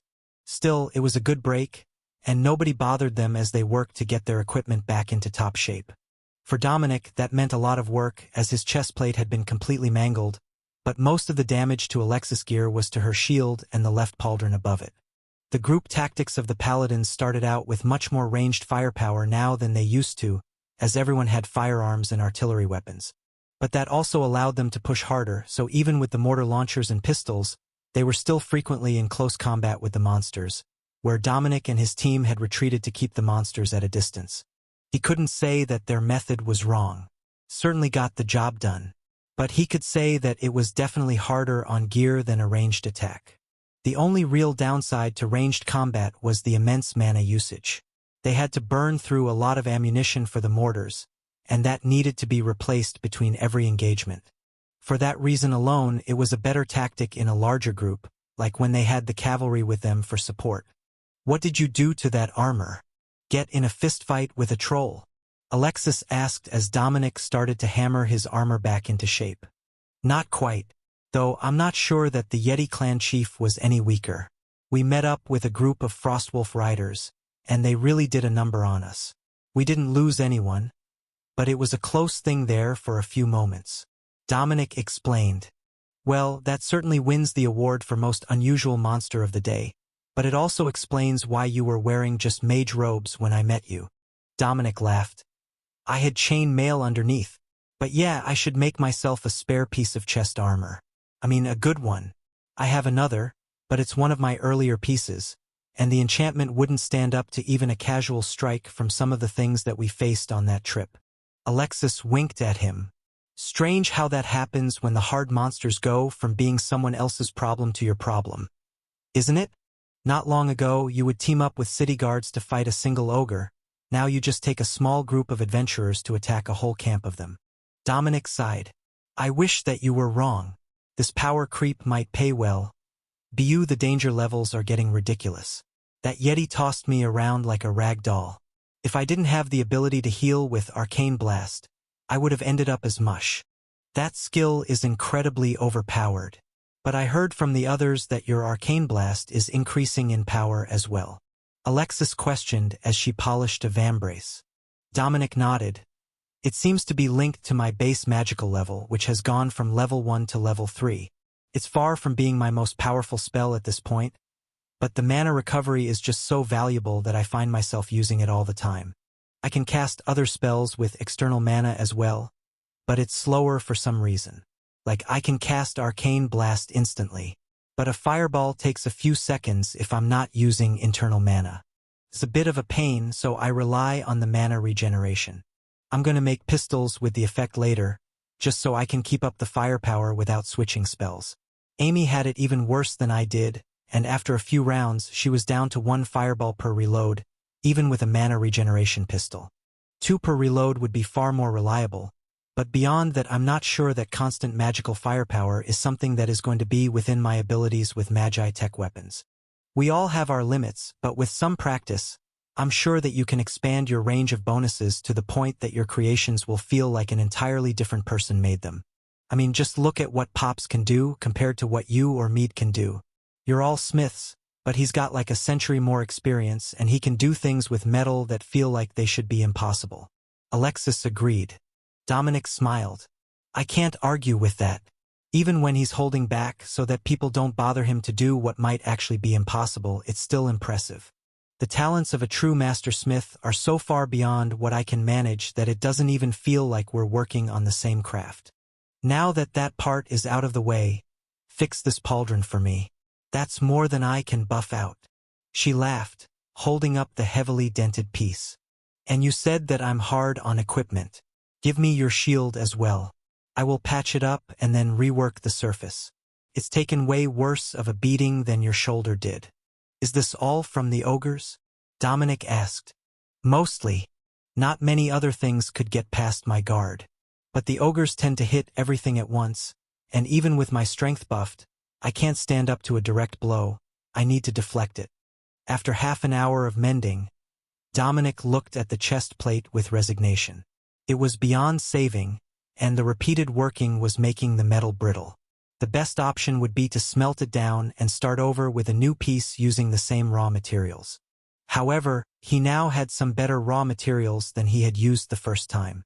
Partially because he could make them, but mostly because he now had magical items that could be smelted down from the monster horde. The items themselves and the magical bonuses on them were not great. But even the common-grade magical items dropped by more powerful monsters were normally made with better materials than simple iron or copper. If he picked the ones that had the worst bonuses first, he could smelt them without anyone ever missing out on the opportunity to use them. But they were his loot to begin with, and they really weren't worth selling when he could make them into something so much better. The first item on the list was a Minotaur cleaver. It was made of dark iron, a magical metal that was incredibly durable and heat-resistant. Not particularly valuable as far as magical materials went, but as the weapon was sized for a Minotaur to use two-handed, it would provide over 10 kilos of raw metal. Raw metal that would hold much better enchantments than what Dominic had been working with. Now, the real limitation would be the Magitech circuitry that he was able to design for it. And that was where he needed a bit of luck. He had 3 new crafting recipes that he hadn't checked yet, and there was some hope that one of them would be usable. Even if it just had a bit of circuitry that gave a bonus he wanted, it would be enough to allow him to upgrade his next works. After crossing his fingers for luck, Dominic unrolled the first blueprint, then turned it over, wondering if he'd opened it upside down. "What did you get?" Amy asked. "That's what I'm trying to figure out. Give me a moment because I have no idea what this thing is supposed to be. The system calls it a bypass turbine. Maybe it's for airship propulsion?" Dominic replied. The pair of them examined it for a moment, then decided they needed an expert opinion. "Let's go ask Pops." The rest of the blueprints could be inspected once they got to the smithy, where the old man could give them better advice about the loot. But until they understood what this thing was supposed to be for, there was no point in opening more. The dwarf was waiting for them as they approached, as Mead had been working the front counter for the morning sales. He had pints of ale ready for the visit, and a knowing smirk that said he was expecting them to have run into something that needed his expertise. "Good to see you again. I do hope that you're not being overworked, but I really can't decipher the purpose of this blueprint. I get how to make it, but I have no idea what it's for," Dominic explained, then opened it on the counter. Pops inspected it for a moment, then began to laugh. "It's a steam plant turbine. If you're using compressed air, or need regulated constant steam pressure, you use one of these so that you don't waste all that precious steam. Once it's up to pressure, your main drive will work as usual, and then this will run the excess steam over a secondary turbine, driving a shaft to power more equipment. You can use it for electrical power, running an air compressor, even operating a water pump. However, there are other uses. Instead of using it as a secondary option, you can use it as the primary for a power plant, and it's more efficient than the standard pumps," Pops explained. "Well, there goes our theory that it was for airship propulsion." Dominic sighed. Pops stared at the design for a moment. "No, you have a point. If you used it that way with Magitech Fire, you could use it to replace the propellers on an airship. I'm not sure what the advantage would be, though. The existing design is so much easier to make, and an airship can only move so fast without damaging the envelope. However, if you wanted to make a more efficient truck, you could use the steam turbine with variable vanes like these to control speed instead of bleeding pressure. The sound tends to bother small animals, though." Dominic frowned. "The sound? Oh yes, a high-speed turbine makes a whistle that can't be mistaken for anything else. Is that the only blueprint that you got on this trip? I had thought that there might be 1 or 2 more coming up on the market, even if none of the others had trade cores. So, I'm assuming they traded them to you?" Pops asked. Dominic shook his head. "It's not the only one I got, but I didn't trade for any. The soldiers and the adventurers might have a few more that they just haven't mentioned yet. Meade laughed. Likely holding out for a few months until the glut of items fades, and they can get a better price. The only ones they'll likely sell will be the really obvious ones. That would be valuable anytime. Dominic nodded. Well, we might as well open the others. I haven't even checked them yet, so we're all learning at the same time. Then he took out another and unrolled it over the steam turbine blueprint. This one was much more practical in a military sense. There is something with you and guns words. Isn't this the second one that you've received? Pops asked. It is. But this isn't a guns word, is it? It's on a halberd. Honestly, this one looks like a lot of fun to use in combat. Dominic laughed. Just give the poor sap a bayonet and call it a day. There is no need to reinvent the wheel. What else do you have? Dominic shrugged and unrolled the final blueprint. Barrier shield. Rare grade. For sockets. It looks like the shield has built-in circuitry for the area barrier spell, with minor mana collection to a mage-made mana gem, and some circuitry for durability. Not bad. Those 4 sockets will make all the difference when you're building them. If you socket 2 of them with Magitech orbs in advance, you can build them into the design, and leave 2 more open for the user to choose. Every warrior needs more spots for skill gems, and the royal guards all carry shields. Pops narrated as he inspected the plan. Then I suppose that I should start working on obtaining new Magitech orb plans. Dominic sighed. That you should. Talk to the techno wizard. He'll get you set up with what you need. You can make munitions creation orbs and modify them yourself. Can't be that hard for you to learn to make other spell effects. Flaming Blade or some sort of offensive bonus would be best, as the shield already has a barrier spell built in that will activate at the level of the shield. Pops noted. Meade tapped the blueprint. If you're building them right in, you can make all the effects apply at the shield's level. That means you definitely want an attack ability because only the royal guards will have a skill that's even close to the level of their gear. Dominic smiled. You make a great point. Shields and spears are great for the local guards, but they're not exactly known for their immense wealth or high-level secondary skills. Letting them focus on physical enhancement Magitech orbs would save them a lot of suffering. The town guard didn't get really high-level gear. But even if he made them all a bunch of rare grade shields at level 6 to 10 with a barrier and attack spell, they could be called elite troops in combat. With rifles to get them started from a distance, then spears and shields for closer range work, and swords when the monsters were too close for spears, they would be well-rounded. The shields would also let them use any weapon they liked with nearly equal damage output. It might not be the great advancement that he was hoping for, but Dominic was certain that he could make something of that turbine plan if he was given a bit of time. The design was supposed to be more efficient than a steam piston, so it should be adaptable to make a better drive unit for the steam trucks. Or, he could use it to charge electrical lines to power lights around town instead of using Magitech light bulbs. But that seemed like a step backward in technology. Running wires all over town which could be broken would get in the way of construction, and which were charged with electricity, posing a contact hazard for vehicles and anything else on the street, just seemed like a terrible idea compared to having Magitech devices in all the houses. Of course, it would also be used in the new factories to drive machinery, but that was just too basic. Pops chuckled as Dominic was lost in thought. Well, have you decided what to work on first? Dominic smiled back at him. Magitech orbs for the shields. Then I'll make a whole load of them and some dark iron pistols. I've got a bunch of common and uncommon grade Minotaur cleavers, all made of dark iron, which has to be better than what I was using. Pops nodded. How about you send a few of those my way? Common grade is fine, I just need the metal. It will help teach Meade the basics of working with advanced metals, and we can make some higher quality tools. Dominic set 2 cleavers down on the counter and picked up his blueprints. I'm glad you could sort that out for me. Now I've got plans for the next factory's power plant, and a project to work on during my free time.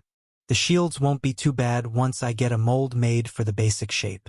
So I'll do them first, and get them handed out to as many locals as I can. Well, locals and the royal guards. A little gift for the visitors never goes wrong. Pops stroked his beard as he contemplated Dominic's response. That should work. Make the royal guards the best ones that you can, within reason. Level 20 at least, so that the skills will hold up against ogres. They're the most common of the strong monsters, so the Royal Guard will be sent against them more than anything else. Building their equipment to specifically target what they're going to fight will make it seem even more effective than it really is. Like the rifles. They're amazing against ogres, but against hundreds of goblins, they're not as impressive. The shots are overkill. He decided. Sounds like a plan to me. They'll also be able to enhance their shield wall formation with this new gear. They already have the tactics for it, but not all of them have as powerful of a defensive barrier. Amy smiled. You know, the sect has plenty of knowledge about Magitech orbs. Why don't we head over to the tower next and we can work on a plan to upgrade that shield? 2 built-in bonuses and 2 spell gem sockets should be more than enough for the average user. You could probably get away with filling all the sockets for the guards, but they don't have the mana to effectively use more than 1 or 2 spells anyhow. You're not wrong about that. We picked them to be compatible with Magitech and to have some magical aptitude. But they're not trained mages, and I don't know how much mana reserve training is part of their daily schedule. Likely little to none. It's not something that they need to do their jobs. At least not during regular situations. Dominic agreed. The walk to the new mage tower wasn't a long one, but they reached the triage area long before the tower itself. There were still soldiers receiving treatment, both from the Royal Guards and the alchemists, who were working alongside the army medics.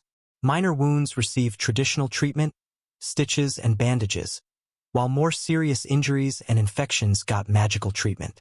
It was the most effective way of keeping everyone healthy when they weren't under a time constraint. Fortunately for Dominic, the ones they needed were not part of the medical team. The Magitech specialists could do many things, but healing was not among their specialties. Amy led them right into the tower, and then up a winding staircase until they reached a room that smelled faintly of burnt metal and burnt hair. That wasn't exactly encouraging, though the burnt metal might have been from a welding torch. Burnt hair was never the sign of a good day, though. Elder, I have brought Duke Dominic to study with you today.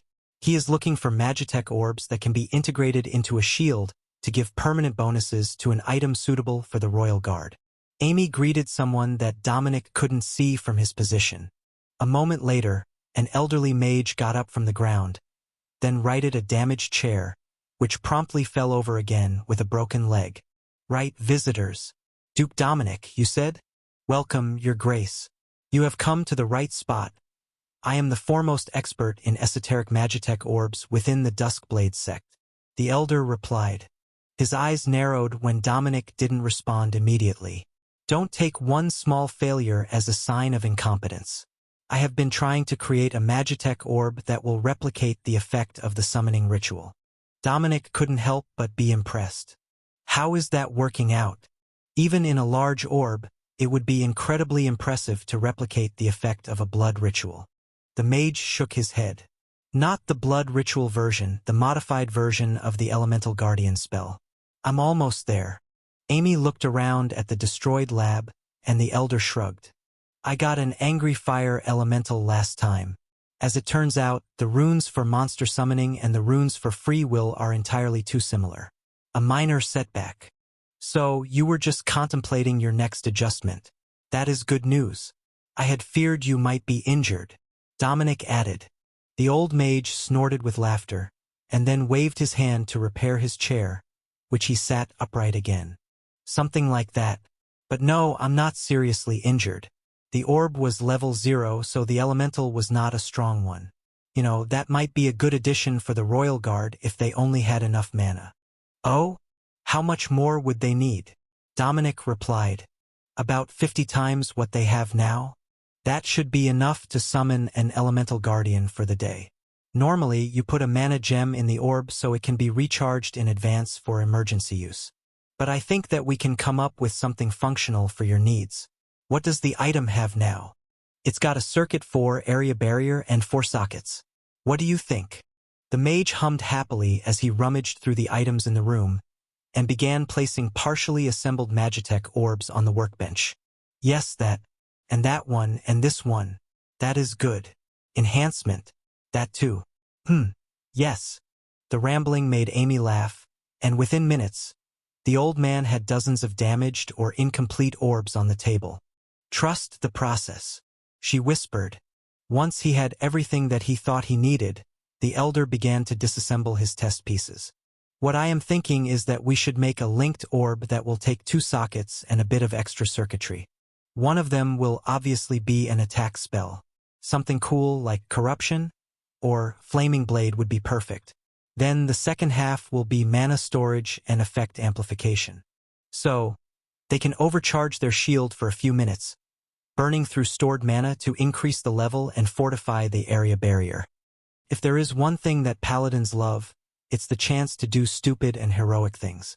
So, giving them the chance to overcharge their attacks and barriers for some heroic last stand scenario is undoubtedly what they secretly want." Amy burst into laughter at the effort Dominic was putting into not laughing at the man's assessment of the royal paladins. "I can't say that you're wrong, but it is also practical. That extra bit could be the difference between the line holding and breaking when the guards are forming a spear wall." Dominic agreed. "Exactly. Heroic and stupid. Just hit them with an earthquake if they're charging. No need for spears and such nonsense."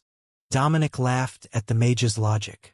Magic was the answer to everything in his mind, and if magic wasn't the answer, you weren't using enough magic. It was somewhat similar to the brute force logic that the military applied to every mission. Perhaps some things were universal, and it was only perspective that changed. Instead of calling him out, Dominic just shrugged. "When you don't have the mana to keep up a sustained magical battle, pointy sticks are a valid alternative. That's what we're going for here." Strangely, that seemed to be exactly what the mage needed to hear, and he immediately began jotting down notes on a random piece of paper taken from the corner of his desk. The page wasn't even blank, it was already partially covered with notations, but the old man didn't care. "All right, I know what we need to do. Lower mana cost for the commoners is the goal, right? Then I know just the orbs that we need. One is not a Magitech orb at all, not in the conventional sense. It just collects and stores mana. Well, it does use circuitry, so it's Magitech without an expressed external effect. Never mind the distinction. The second is the Orb of Spell Amplification. That can be partially built into the shield, but some of it will need to be in an orb, as there is a focusing gem involved. The last will be Flaming Weapon, so that the user has an offensive spell at all times. However, when we install and link them, it will activate through the amplification orb so that the mana regeneration effect will partially or fully feed the spell. If they're only focused on defense, most of it will go to the area barrier, or they can split it or even focus completely on offense. Doing one or the other will only take a fraction of the mana of using the actual ability, see? Then they can overcharge to be the hero and still fight the long fight without running out of mana. That only leaves 1 socket. Amy noted. "Shaw. 1 socket is 1 more than they had without the shield. You can't let them get greedy. Besides, it already has all the spells they've got the mana to use, so what do they need to put in it anyhow? I would be tempted to give up the final socket space to increase the mana cost reduction, but that would require a full rework of the circuitry and reshaping the shield, and that's a whole new blueprint. Nobody has time for that." Dominic laughed as he put the existing blueprint on the table for the elder to examine. "Yes, I see now. We can work with this. Give me a few hours and I will design the rest of the circuitry and the orbs. You'll need the blueprints since they'll all be added as you build the shield. But can you make it? It's a rather complex bit of magic, and if you get any of the steps wrong, or they don't work in the order that I expect, it might not work at all," he asked. Dominic shrugged. "I have a pretty good grasp of the fundamentals. It's a dragonkin thing." "Wonderful. If you can replicate it on your own, we won't need to spend hours and hours trying to teach those children with no talent for true art how to make a new design." Amy sighed. "You know, this is why you're always alone in your lab, right? Even when we were in the desert, you were insufferable to talk to. Has she always been this sharp-tongued? I seem to recall that she used to be so sweet." The old man complained, then began to ramble. "When we first found her, she was so small, couldn't even cast a firebolt. She used to cuddle up with the cook all the time. He would carry her in a pouch on his back while he worked. Absolutely adorable. Now, she stands here and insults me. he announced dramatically. Perhaps it's a teenage rebellious phase? Dominic suggested. At her age? No, she's been through that already. She's just lost all respect for her seniors. The power is going to her head, and she doesn't keep old men like me in her eyes. Amy smiled and shook her head. Please know that I only tell you this because I love you and want you to be happy. You really should stop calling the others artless children for not appreciating Magitech the way that you do. The old man rolled his eyes and muttered something about irreverent brats, before continuing with his design work. Dominic simply watched in silence as the process grew by the layer. The completed pair of Magitech orbs were going to take entire days to create, though the additional layers of circuitry on the shield itself, to add their effect to the innate bonuses of the design, weren't too bad. Does the language matter? I see that you used runes from the old dragon language, but that's not the same one that most of Signia's techno-wizards use. Dominic asked as the design upgrades were completed. I'm just better with this one. For Magitech orbs, it matters more that you have the perfect execution order in intent behind the magic when you first activate them. So, the runic language that you know best is the one that should be used for that portion of the construction. A small error in translation can cause unexpected outcomes. But the materials also matter. The orbs can be copper. It's a great magical conductor. But the gemstone is a non-negotiable. For one of them, it's just a mana gem. Make it as large as you like, but I find that a marble size is best for practical reasons. The other should be a perfectly clear synthetic sapphire. Not a natural stone, a mage-created one without any inclusions. That won't be easy to make for most mages, but Miss Amy should be able to do it. Dominic nodded. He could do it too, now that he had the spell gem safely recorded in his spell book. But knowing that the gem requirement was that specific, not just in cut, but in origin of the stone, was a revelation. The layering is important as well, but that should be self-explanatory. There really isn't any way to do it but from the inner layer out. Just be absolutely certain that you have lined up the connecting circuits marks, or the orb won't activate. There was something else. Oh right, don't use a monster core in place of the mana gem. It's tempting, but if the user of the Magitech orb isn't 100% human, they could turn feral from drawing monster core tainted mana like that. It's not as bad as actually eating it, but still, don't do it. Oh? That was information that I did not know. I thought that the only danger was from eating the cores. Dominic replied, intensely interested in this particular topic. He had lost so many months of memories over the years, and this could be related if it caused a slightly feral state in some non-humans. It was considered safe enough for humans, though intensely wasteful as it would only cast a few spells, whereas pouring the mana into a spell gem would cause a permanent enhancement. The mage waved his hand dismissively. It's not fully studied, but it makes the trolls so dizzy that they nearly fall over, and it takes a lot to get past the immune system and healing of a troll. That's not really my area of expertise. I am certain that there was someone in the sect who studied it, though. So a dead end. Dominic made a mental note to look into that later, and belatedly realized that he should be making physical notes with how often he forgot about these things. Should we practice making the set of Magitech orbs before I start on anything else? I can make the shield anytime I want. I have transmutation magic for it. Dominic suggested. Well, that should do the job. It is better to use natural metals.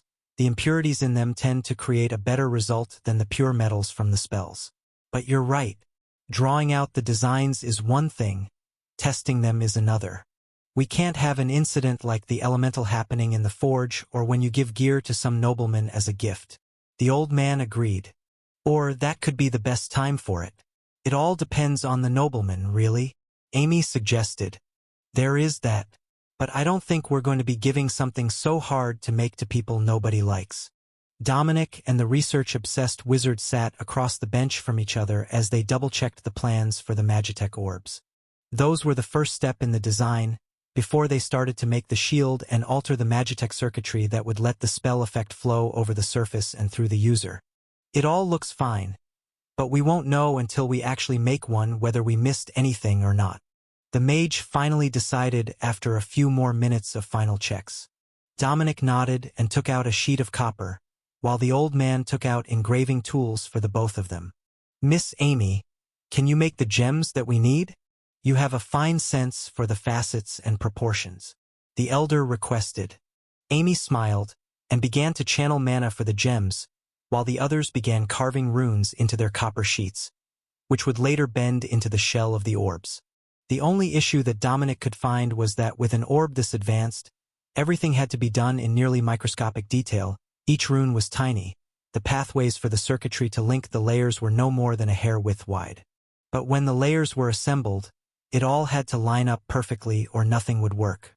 The level of precision was even less forgiving than making rifles, where proper fitment of the parts was essential not only for function, but also for accuracy. Still, the more that he worked on it, using the old man's magnifying glass to ensure there were no mistakes with the runes, the more comfortable Dominic got with the work. It was not something that could be rushed or mass-assembled like the rifles. It was the work of a true artisan, and not a short project. The sun had long since set by the time that they had the first of the 3 orbs assembled, and the old man gestured toward a cot in the back of the room. "We can sleep here and continue in the morning, but I suggest that we test this orb first so that we know if we can move on, or if we need the night to think on where we went wrong." Dominic laughed at the eager tone, despite the man's knowledge that this experiment might just explode in his face after a whole day of work. Or worse, it might simply fail to do anything at all. The first orb that they had made was the spell amplification orb, as it was the most complex of the 3. Flaming Blade was relatively simple, but needed a precisely cut gem, while the mana collection and orb that would reduce casting cost was between the 2 in difficulty, and relied on a higher grade but small mana gem. Dominic gently poured mana into the orb, and smiled as it came to life with a gentle blue glow. "Well, step 1 is a success. It activated. Now, to see if it actually works." "Not an offensive spell," Amy reminded him. "I do know other magic. Well, some other magic. Why don't we test it with an area barrier?" Dominic suggested. Area barriers are an option, but not the greatest choice. They're a bit of a pain to get rid of if the orb malfunctions and causes them to cast outside of your control, especially when the purpose of the orb is to make them stronger than usual. The old researcher noted. "Right? A super strong barrier in the middle of the lab would be a real pain, especially when it came time to try to safely remove it." Dominic sighed as he thought about his options. He really didn't have a lot of spells, and he didn't want to cast it directly on himself in case the spell didn't work properly. So he went with the best option that he had left. Clay to steel. The difference in the quality of the metal would be enough to tell him if the orb was working properly, and there was little risk to anyone else if it didn't. Dominic activated the spell through the amplification orb, and smiled as the metal began to transform. But then it just kept transforming, turning from shining steel to something faintly blue in color. "Oh, that is interesting." The orb worked in a way but not properly. Instead of upcasting the level, it increased the quality of the spell's transformation effect. That should be mana steel, the lowest grade of magical steel. Not as good as the dark iron that you got from the Minotaurs, but a magical metal all the same. Now, where did we go wrong? The old mage muttered to himself. Dominic stared intently at the metal for a few minutes as it stabilized, then back at the blueprint. Could this be it? I think that we weren't specific enough in what we wanted, so the effect might not be reliable. Try yours and see what happens, he suggested. The second orb activated as planned, and a small clay bowl turned to a rich carbon steel, suitable for the finest of tools. Well, that one works. Or could it be random chance? The old mage pondered. Then he picked up Dominic's orb and tried it. The effect was the same as his own had been, and then the same again on a third try. Confused, Dominic picked up the orb that the mage had created and cast it again. The metal went from shiny stainless steel to faintly blue mana steel again. "I think that the problem is with you. It's not that we weren't specific enough with the orb for most people, it's that your understanding of metal quality is different. Try it with an area barrier this time, now that we know it won't do anything extreme," Amy suggested. Dominic cast the barrier, which looked normal enough to him. But he wasn't an expert in barriers. Amy took out a small box with a dial on it and placed it against the barrier. Level 18 area barrier. It worked exactly as intended. But what level is your base barrier at? She asked. Level 13, almost 14 now. The old man nodded, then handed Amy the orb. Test that. Her barrier went up, making Dominic's look frail. Oh, nice. With this, my area barrier passes the level 20 mark, where there is a step up in power. Not bad for a level 0 unattuned orb. That step up in power at level 20 had to be a rather significant one, Dominic realized as he mentally compared the two barriers. Either that or his was highly lacking for its level. Either one was a possibility, given their backgrounds. The old man shrugged. These orbs don't level up, they are based on the level of the spell being cast, a flat amplification that doesn't attune to the user. You can make one that does, but it's not this one. They were also not nearly as efficient as this one, Dominic knew. Even if you did increase the level, it was more of a passive power buff than an increase in casting level. The next morning, they started on the mana collection orbs, the second half of the spell buff that would apply no matter what combat spells were eventually put on the shield. Once those were done, they could make shields to mount them in and begin the work of altering the circuitry, so that the final product would be one cohesive magic item, and not a shield with 3 orbs added to the price. That was the most important part.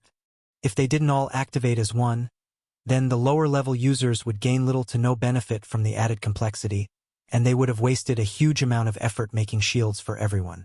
Fortunately, this one was much easier to make, and Dominic could grow the necessary mana gem in only a few minutes, a rate far faster than either of the 2 mages in the room. Once we finish these, we can do a quick test to verify them, but it's not a new design, so there shouldn't be any issues. The problems will only come when we try to integrate them with the shields. Dominic couldn't fault that logic, and the orb both received and discharged mana without issues. So, it was time to actually make the shield that they were going to integrate them into. But that meant they needed the final orbs so that everything could be tested at the same time instead of making multiple items. Why don't I make the orbs and you can make the shields to put them in? It won't take me long to make orbs that I'm already familiar with, and I will provide you the blueprints so that you can make more of them later.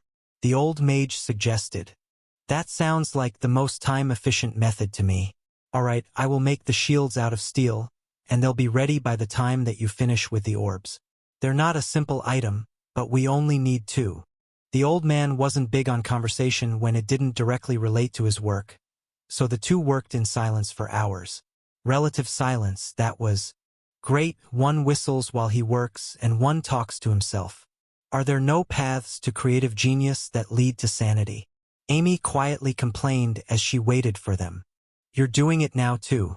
I'm afraid that it's too late for you. But it won't get any quieter when we get home.